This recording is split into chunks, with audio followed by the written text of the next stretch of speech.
निकुंजनायकं वंदे कोटिकंदर्पसुंदरम भक्ताकारण वामोध बाहुं श्रीनाथ कोमलम प्रभुर्नंद कुमारो में स्वामिनी वृषभानुजा कृतार्थोहम कृतार्थोहम कृतार्थोहम न संशय। चिंता संतान हंतारो यत्पादाम्बुजरेण सियानान्तान् निजाचार्यान् प्रणमामि मुहुर्मुहुः। यदनुग्रहतो जंतु सर्वदुःखातिगो भवेत् तमहं सर्वदा वंदे श्रीमद्वल्लभनंदनम्। मन मानसेस्तु सततं श्री विठ्ठल पदाम्बुजं संसार भय भीतानां यत् स्मृतिर्भयनाशी। अज्ञानतिमिरान्धस्य ज्ञानाञ्जन शलाकया चक्षुरुन्मीलितं येन तस्मै श्री गुरुवे नमः। श्रीदासाय भट्टाय काश्मीर्णे नन्दगेहस्य सौख्यं विधातुं पुनः यः प्रदत्तो मुदाचार्यवर्यैर्निजैरद्भुतं तं मुदा बालकृष्णं। श्रीकृष्णाय नमः। श्री गोपीजनवल्लभाय नमः। श्रीमदाचार्य चरण कमलेभ्यो नमः। श्री गुसाई जी परम दयालवे नमः। श्री गुरुभ्यो नमः। अत्र विराजमान स्वयं वाक्पति जगत गुरु महाप्रभु श्री आचार्य चरण स्वयं यहाँ 84 रूप में आप श्री की 84 बैठक के प्रतीकात्मक विराज रहे हैं। आपके 84 के 84 बैठक जियों में हमारे शत शत दंडवत प्रणाम करके अत्र विराजमान वल्लभ कुल परिवार को यथोचित प्रणाम, मंचस्थ शास्त्री जी को नमस्कार एवं वल्लभी वैष्णवों को बहुत बहुत हार्दिक अभिनंदन और स्वागत।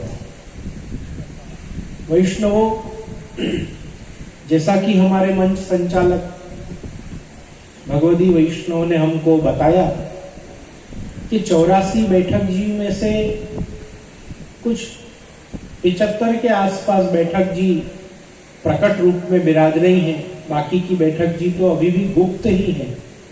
उन पर पुरातत्व विभाग का अभी संशोधन शेष है, बाकी है। तो हमको पूरे भारत भर में भ्रमण करने पर भी पूरे 84 बैठक के दर्शन सेवा आदि का लाभ तो श्री आचार्य चरण की कृपा और भाव भावना जो पुष्टि मार्ग का मूल सिद्धांत। जैसे हम पंपा सरोवर की बैठक पर जाएं तो हम्पी, जिसको हम आज की भाषा में कहते हैं हम्पी में पंपा सरोवर में श्री महाप्रभु जी की बैठक, उसका चरित्र उल्लेख है, उसकी जानकारी पूरी प्राप्त है। बैठक चरित्र में प्राप्त होता है कि भाई पंपा सरोवर में छौकर के वृक्ष के नीचे श्री आचार्य चरण विराजे, वहां आपकी बैठक है। पर वहां कौन से छौकर के वृक्ष के नीचे आपकी बैठक है, कहाँ है?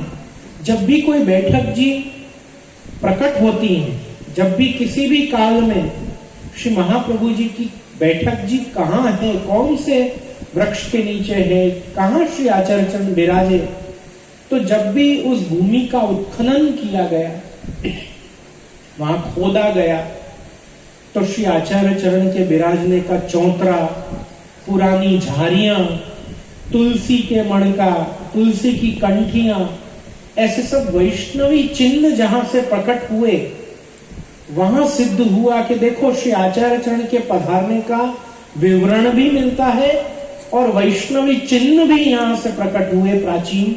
तो यहां ही श्री आचार्य चरण की बैठक है। ऐसे बैठक जी प्रकट की जाती है। पर अभी तक ऐसे कितने स्थल हैं कि जहां पे अभी तक बैठक जी को प्रकट नहीं किया गया है, या श्री आचार्य चरण की ही इच्छा से अभी वहां आप गुप्त रूप से विराज रहे हैं। तो पंपा सरोवर में जाके पंपा सरोवर का पान करके, पंपा सरोवर और वहां विराजते छौकर के वृक्षों को दंडवत करके हम ये भाव कर लेते हैं कि भाई हमारे पंपा सरोवर की बैठक श्री आचार्य चरण आप स्वीकार करें। तो जब अमुक बैठकों में जाके वहां भाव भावना से ही श्री आचार्य चरण प्रसन्न हो रहे हैं, सिद्ध हो रहे हैं, तो श्री वल्लभ कुल के तत्वावधान में जो श्री वल्लभ का नाम है स्मृति मात्रार्ति नाशन, श्री महाप्रभु जी कैसे हैं? हम उनका स्मरण मात्र करते हैं तो वो स्मरण मात्र करने से भक्त जन की, जीव की आरती का नाश करते हैं, उसको आशीर्वाद प्रदान करते हैं, उसको फल प्रदान करते हैं। ऐसे श्री महाप्रभु जी। तो ये जो श्री महाप्रभु जी के 84 बैठक है, ये मात्र भाव भावना का विषय नहीं है।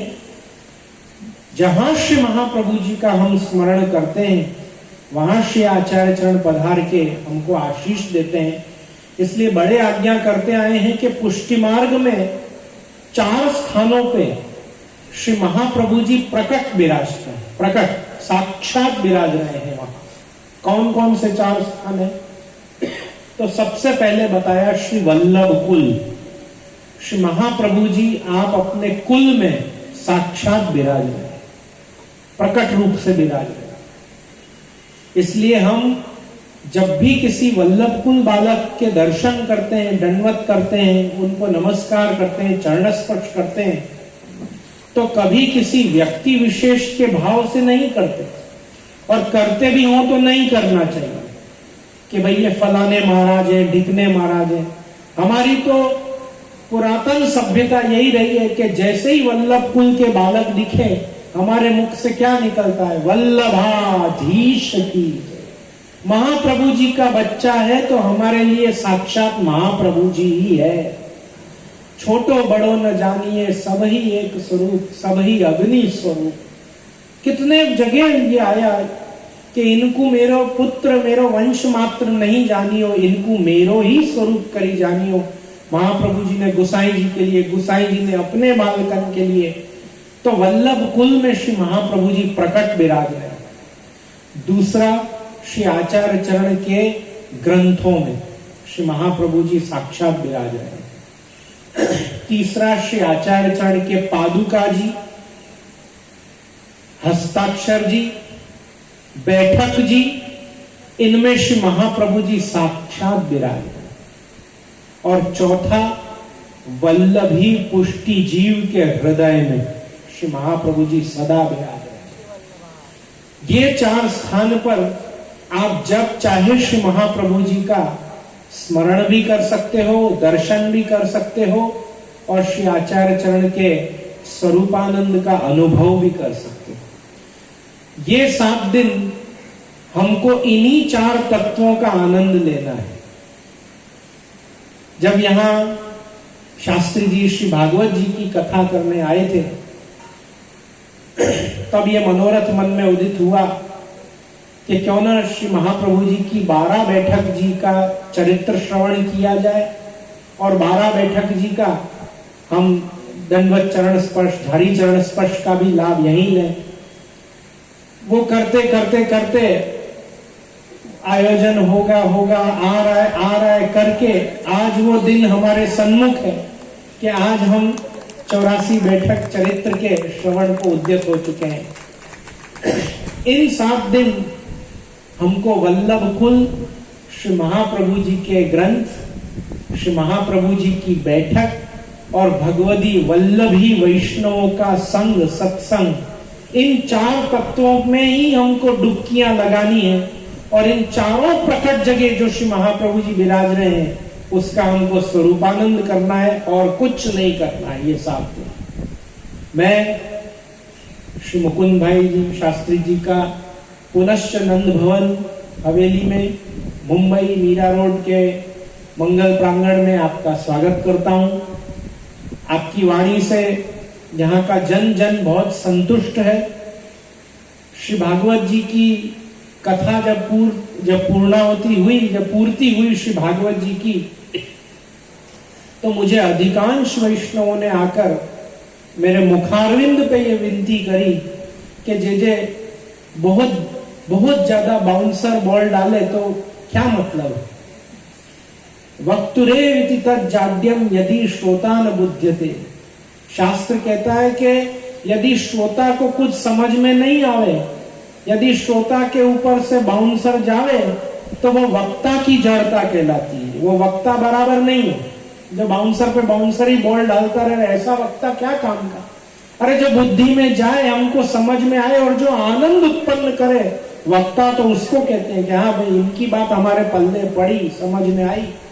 तो शास्त्री जी के दृष्टांत, शास्त्री जी के वृत्तांत, शास्त्री जी के द्वारा प्रतिपादित श्री वल्लभ सिद्धांत, इन पर श्री वल्लभ कुल परिवार का भी अनुमोदन है और वल्लभी वैष्णवों की संतुष्टि है। इसलिए हमने ये संकल्प लिया हुआ है कि हम तो भाई श्री मुकुंद भाई शास्त्री जी को बारंबार आमंत्रित करेंगे और उनके वाणी से हम श्री आचार्य चरण के गुणानुवाद का आनंद लेंगे। अत्र उपस्थित सभी वैष्णवों को मैं बहुत बहुत बधाई देना चाहता हूं। मैं बहुत बहुत बधाई देना चाहता हूं क्योंकि हमारे मुंबई में कहावत है ना कि मुंबई में रोटला है पर ओटला नहीं। तो अमुक आयोजन ऐसे हैं कि जिनकी कल्पना ही बस मुंबई में हम कर सकते हैं, क्योंकि हमारे पास मनोरथ करने के लिए यदि भाव हो, द्रव्य हो, तो भी अवकाश नहीं है, जगह नहीं है कि हम अमुक मनोरथ करें तो करें कहां। तो आज मैं ही नहीं, आप सभी जो यहां इस आयोजन में उपस्थित हैं, आप सब बधाई के पात्र हो कि हमको हमारे ही महानगर में हमारे इन चरण चक्षुओं से श्री आचार्य चरण के एक ही स्थल पे 84 बैठक का दर्शन करना मिल रहा है। ये श्री कुंवर लाडले लाल श्री आचार्य चरण के सेवी निधि स्वरूप की कृपा नहीं है तो और क्या है। पुष्टि मार्ग तो वो मार्ग है कि जहां ठाकुर जी जीव से कहते हैं कि तू कुछ मांग, तेरे को क्या चाहिए। तो 252-84 विष्णु ठाकुर जी से श्री महाप्रभु जी गुसाई जी की सेवा मांगते हैं। मर्यादा में क्या होता है, गुरु प्रसन्न हो तो प्रभु की सेवा मिलती है, ये तो मर्यादा है। पुष्टि कहां से प्रारंभ होती है कि ठाकुर जी प्रसन्न होकर गुरु की सेवा, श्री आचार्य चरण गुसाई जी की सेवा देवे और उसमें श्री ठाकुर जी अति प्रसन्नता अनुभव करें। वो पुष्टि, वो पोषण, वो परम फल, वो महाफल जिसको देने श्री आचार्य चरण पधारे। इसलिए तो हम गाते हैं ना, पुष्टि महारस देन प्रगटे। श्री महाप्रभु जी सिर्फ ठाकुर जी की सेवा पधराने नहीं आए, जीव को श्री वल्लभ की सेवा भी पधराने आए। श्री महाप्रभु जी की 84 बैठक की यात्रा भी बहुत बड़ी है और दिन की 12 बैठक का कार्यभार, बहुत बड़ा कार्यभार शास्त्री जी को सौंपा गया है। इसलिए हम ज्यादा यदि समय माइक पर खा जाएंगे तो ये एक प्रकार से अपराध हो जाएगा और अन्याय हो जाएगा शास्त्री जी के लिए। क्यों? इसलिए पूरा समय और माइक और मंच अब शास्त्री जी को देना चाहिए। लेकिन शास्त्री जी की वाणी का श्रवण करते करते भी एक क्षण के लिए भी अपने भाग्य को विस्मरण मत करना कि ये 7 दिन जो श्री आचार्य चरण की कृपा वर्षा हम पे बरसने वाली है, इसका विस्मरण एक क्षण भी ना हो और इसी आनंद में विभोर होकर शास्त्री जी का वाणी का आनंद हम सभी लें। सभी वैष्णवों को श्री आचार्य चरण के उत्तराधिकारी वैष्णवाचार्य आचार्य पीठ से मैं बहुत बहुत आशीर्वाद देता हूं कि आपको श्री आचार्य चरण के चरित्र फलित हों और आप उत्तरोत्तर पुष्टि साफल्य की ओर अग्रसर रहें। ऐसे ही आशीर्वाद देकर आओ हम श्री आचार्य चरण की भारत भर में, उसमें भी विशेष ब्रज की 22 बैठक इन 2 दिनों में हम प्रारंभ कर रहे हैं। प्रथम आज की 12 बैठक के चरित्र और शास्त्री जी के वाणी का लाभ लें। बोल श्री वल्लभाधीश की, श्री गुसाई जी परम दयाल आज के आनंद की।